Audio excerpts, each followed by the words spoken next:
محرم الحرام کربلا معلیٰ سن 2025 عمر ابن سعد کربلا میں بھی پہنچ چکا ہے اور اسی کے ساتھ ہی اس کی ملاقات ہوئی تھی جہاں پہ وہ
کی جو کہ 3 سے 4 ہزار کا لشکر لے کر مختلف کمانڈروں کے ساتھ کربلا میں داخل ہوا اور پھر اس کے بعد جو پہلے آپ کو ویڈیو دکھائی ہے اس کے اندر اس نے امام حسین علیہ السلام سے مکالمہ ہوا تھا ان کا اور میں مولانا بھی پڑھا تھا لیکن اس نے آخر میں یہ فتویٰ جاری کروایا تو اس نے کہا تھا کہ ہمارے نزدیک امام حسین علیہ السلام کا خون بہانا مباح ہے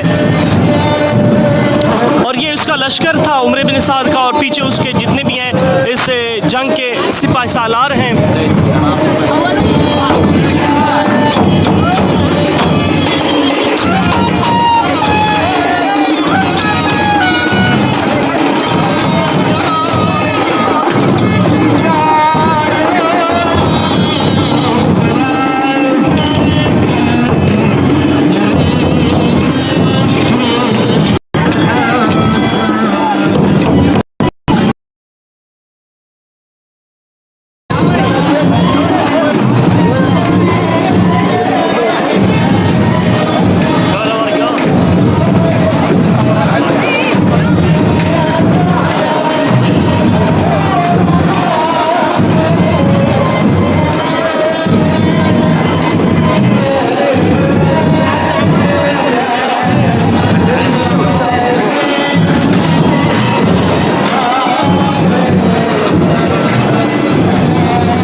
اسی واقعے کی تمثیل ہے جو آج سے 14 سال پہلے رونما ہوا.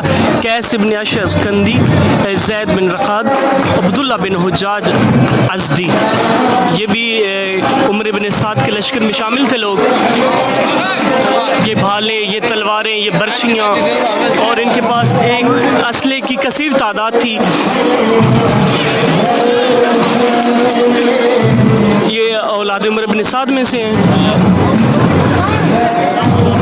اور اسی کے لشکر میں سے ہیں.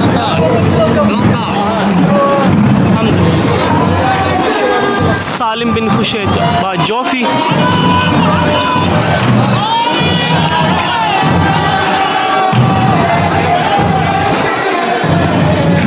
سب سے پہلے آتے ہی ان کا مکالمہ ہوا تھا امام حسین علیہ السلام کے ساتھ اور مولا عباس علیہ السلام کے ساتھ, اور انہوں نے مولا کو حکم دیا کہ آپ یہاں سے خیمے جو کل 2 محرم کو مولا نے آ کر لگائے تھے وہ یہاں سے فرات کے کنارے سے لے کے چلے جائیں, یہاں سے فرات کا کنارہ خالی کروا دیں. آتے ہی انہوں نے یہ حکم جاری کیا تھا.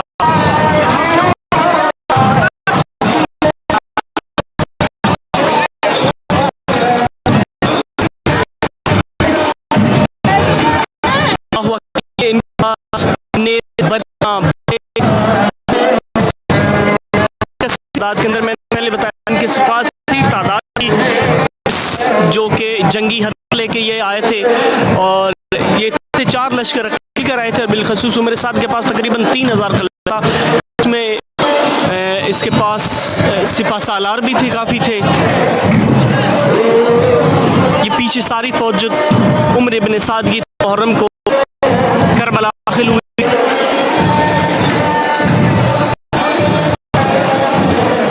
اللہ اکبر, قتل حسین منصوبہ بنا کر آئے تھے. آتے ہی انہوں نے فتویٰ دیا تھا کہ حسین علیہ السلام کا خون مباح ہے.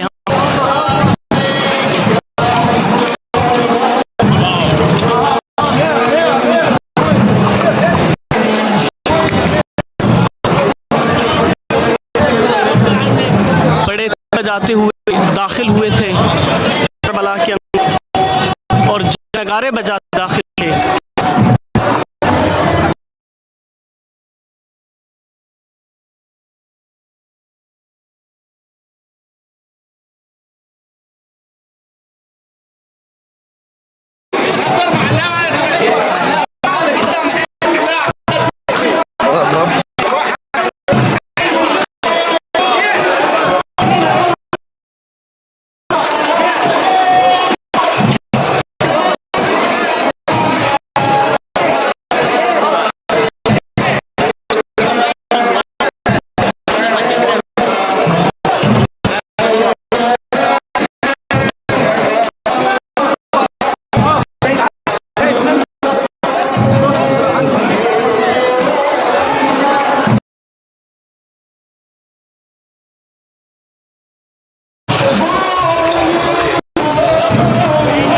ازرق بن حامد صدیق,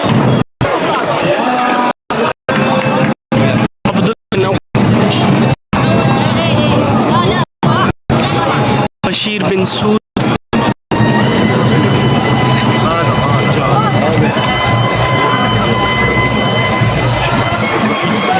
عبدالرحمن جوفی,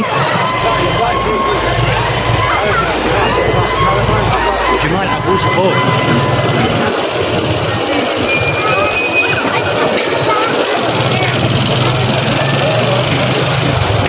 ولا من الناس تعجون هاي كلها